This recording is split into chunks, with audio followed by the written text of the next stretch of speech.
বিশেষ করে ছেলে শিশুর জামার কালারের ক্ষেত্রে সতর্ক হওয়া। মেয়েদের কালারে ছাড় আছে, ছেলেদের কালারে সচেতন হতে হবে। মেয়েদের জামার কালারে ছাড় আছে, ছেলেদের ক্ষেত্রে যে কোনো কালার পরায়েন না, এটা সচেতনতা অবলম্বন করতে হবে। নাসাইর হাদিস, আব্দুল্লাহ ইবনে আমর রাদিয়াল্লাহু তাআলা আনহুমার বর্ণনা, তিনি বলেন, রাআহু রাসূলুল্লাহ সাল্লাল্লাহু আলাইহি ওয়াসাল্লাম ওয়া আলাইহি থাওবানি মুআসফারান।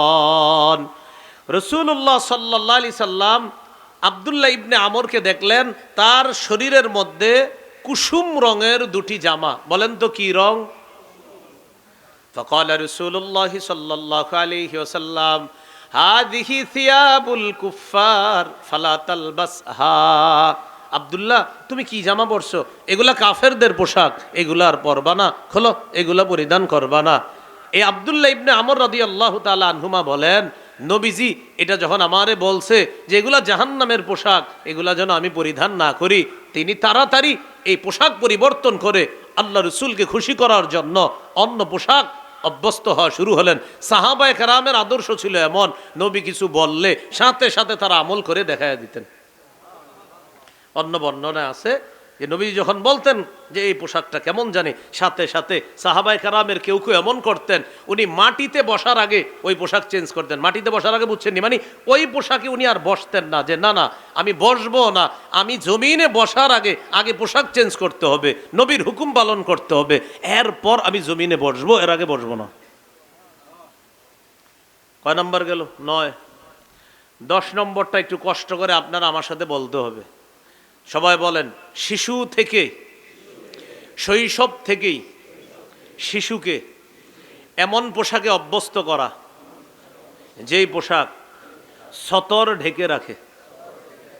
শিশুর কি আবার সতর আছে কিনা? কথার কথা না, ওরে ছোটবেলা থেকে আপনি অভ্যস্ত করবেন যেন ওর হাঁটু ঢেকে রাখে। দেখবেন 1.5-2 বছরের শিশু যখন বড় হয়, ওর প্যান্টটা যখন ছোট হয়, ও প্যান্ট খালি এইভাবে টানে নিচের দিকে, মানে হলো ওর মাথায় ঢুকে গেছে আমার না হাঁটু ঢাকনা থাকে, এখন হাঁটুটা খোলা কেন? ওর কিন্তু বয়স মাত্র 1.5-2 বছর, ও প্যান্ট নিচের দিকে টানতে থাকে। একজন মুসলিম শিশুর মুসলিম বাবা মা হিসাবে শুকরিয়া আদায় করবেন যে আমার সন্তানের মস্তিষ্কে আল্লাহ তাআলা সুন্দর একটা বিষয় বসায় দিচ্ছে। সূরা আরাফের 26 নম্বর আয়াতে আল্লাহ বলেন, ইয়া বানি আদম কদ আনজালনা আলাইকুম লিবাসাই ইউয়ারি সাওআতিকুম ওয়ারিশা ওয়া লিবাসুত তাকওয়া যালিকা খায়র। হে আদম সন্তান, আমি তোমাদেরকে এমন পোশাক দিলাম যে পোশাক তোমাদের সতর ডেকে রাখে, যে পোশাক তোমাদের সৌন্দর্যতার কারণ। তাকওয়ার পোশাক সর্বোত্তম পোশাক, তাকওয়ার পোশাক সর্বোত্তম পোশাক। একটা মুসলিম সন্তানের জন্য তাকওয়ার পোশাক তো ওই পোশাক যেটা আল্লাহর পছন্দ, যেটা নবীর পছন্দ। আর মুসলমানের পোশাক সেটা যেটা আমার রবের হুকুম আছে, যেটা আমার নবীর হুকুম আছে। তাই শৈশব থেকে আমার সন্তানের মস্তিষ্কে এটা বসিয়ে দিতে হবে যে আমার সন্তান একটা মুসলমানের সন্তান, এটা ওর মাথায় বসতে হবে। কয় নাম্বার গেল? 10। 11 নম্বর, সাদা পোশাকে অভ্যস্ত করা। সাদা পোশাক সর্বোত্তম পোশাক। আবু দাউদের হাদিস, অন্য পোশাকও পরা যাবে, বাকি সাদা পোশাক সর্বোত্তম পোশাক। আবু দাউদের হাদিস 4061 নম্বর হাদিস, ক্বালা রাসূলুল্লাহ সাল্লাল্লাহু আলাইহি ওয়াসাল্লাম, ইলবাসু মিন সিয়াবিকুমুল বায়াজ ফাইন্নাহা খায়রু সিয়াবিকুম। রাসূলুল্লাহ সাল্লাল্লাহু আলাইহি সাল্লাম বলেন, তোমরা তোমাদের পোশাকের মধ্য থেকে সাদা পোশাক পরিধান করবা। ওয়াকাফিনু ফিহা মাউতাকুম, তোমাদের মধ্যে যারা মারা যায় তাদেরকেও সাদা পোশাক পরায়া দিবা, জীবিতরা সাদা পোশাক পরবা, কেননা এটা সর্বোত্তম পোশাক। মৃত যারা তাদেরকেও সাদা পোশাক পরায়া দিবা। সুবহানাল্লাহ, কি এক আজীব শিক্ষা গ্রহণ করলাম। জীবিত আছি সাদা পোশাক, মরলে সাদা পোশাক, জীবিত অবস্থায় সাদা পোশাক এই কারণে পরা যেন আপনার মনে পড়ে, এই আমি কিন্তু জীবদ্দশায় সাদা পোশাকে আছি, একটু পরে আমি না থাকলে আমার স্বজনরা আমাকে সাদা পোশাক পরায় কবরে রাখবে। কত গেল? 11। 12 নাম্বারটা একটু কষ্ট করে বলতে হবে আপনাদের। বলেন, এমন পোশাকে অভ্যস্ত করা যেই পোশাক থেকে অহংকার প্রদর্শন না হয়। তাহলে অহংকার প্রদর্শন করে এমন পোশাক সন্তানকে আমরা পরাবো না। قال رسول الله صلى الله عليه وسلم كلوا واشربوا وتصدقوا والبسوا ما لم يخالطه إسراف أو مخيلة। রাসূলুল্লাহ সাল্লাল্লাহু আলাইহি সাল্লাম বলেন, তোমরা খাও, তোমরা পান করো, তোমরা দান করো, তোমরা পোশাক পরিধান করো, যতক্ষণ এই খাওয়ায়, এই পোশাকে, এই পান করার মধ্যে অপচয় না হবে আর অহংকার না হবে। দেখেন কি বলে, তোমরা খাও, অপচয় যেন না হয়, অহংকার প্রদর্শন যেন না হয়। তোমরা পান করো, পানাহারের মধ্যে অহংকার যেন প্রদর্শন না হয়, অপচয় যেন না হয়। তোমরা দান করো, দান যেন তোমাকে অহংকারী না বানায়। তোমরা পোশাক পরিধান করো, পোশাক যেন তোমাকে অপচয়কারী না বানায় আর অহংকারী না বানায়। তাহলে পোশাক এই ক্ষেত্রেও কিন্তু একটু সতর্কতা অবলম্বন করা। আমার সোসাইটিতে অন্যান্য শিশুরা আছে, তাদের প্রতি একটু লক্ষ্য রাখা আমার শিশুকে ওই সমস্ত কাপড়গুলা দেওয়ার চেষ্টা করা। অর্থাৎ আমি এমন একটা সমাজে আছি যে আপনি একাই ওই সমাজে অনেক কোটিপতি, কিন্তু অন্যান্য যারা আছে ওরা মধ্যবিত্ত। তাই ওদের শিশুদের সাথে আপনার শিশু চললে যেন ওর মধ্যে কোনোভাবে অহংকার না আসে, এই বিষয়টা অভিভাবক হিসাবে আপনার সতর্ক থাকতে হবে। কত নাম্বার গেল? 12। 13 নাম্বারটা একটু বলতে হবে, আপনারা কষ্ট নিতেছেন না তো? বলেন, ছেলে শিশুকে রেশম থেকে, স্বর্ণ থেকে দূরে রাখা। কাকে? ছেলে শিশুকে, মেয়ে বলি না কিন্তু, শুধু ছেলে শিশুকে স্বর্ণ থেকেও দূরে রাখবেন, রেশম থেকেও দূরে রাখবেন। মাসালা হলো, হুজুর ছোট মানুষ, ওর জন্য কি এগুলো হারাম? না, হারাম না, কিন্তু শৈশব থেকে ওর এগুলা যেন নেশা না হয়, ওর মধ্যে যেন রেশমের পছন্দ না ঢুকে, স্বর্ণের পছন্দ ওই সন্তানের মধ্যে যেন না আসে। ছেলে শিশুকে তাই স্বর্ণ থেকেও দূরে রাখবেন, রেশম থেকে দূরে রাখবেন।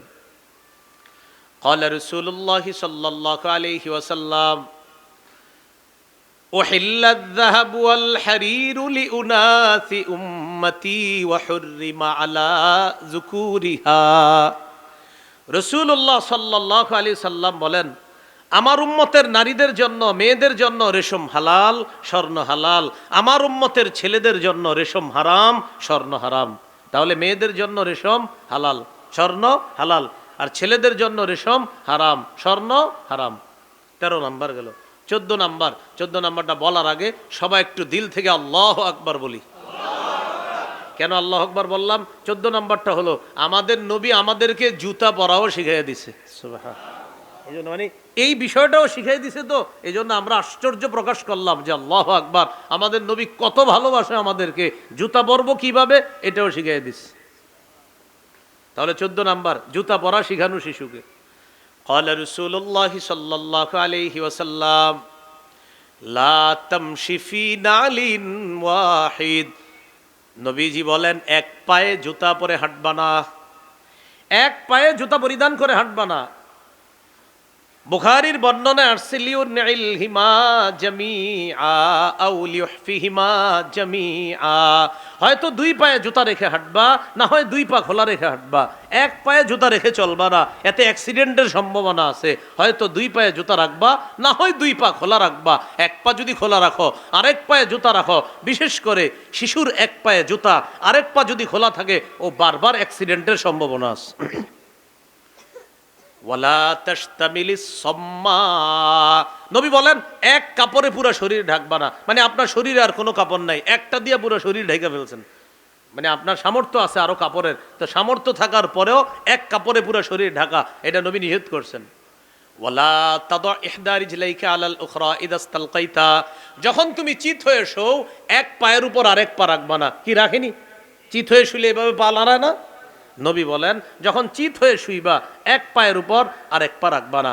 শিশুকেও শিখাবেন, ও যখন এইভাবে চিত হয়ে শুয়ে থাকবে, এক পায়ের উপর আর এক পা যেন না রাখে।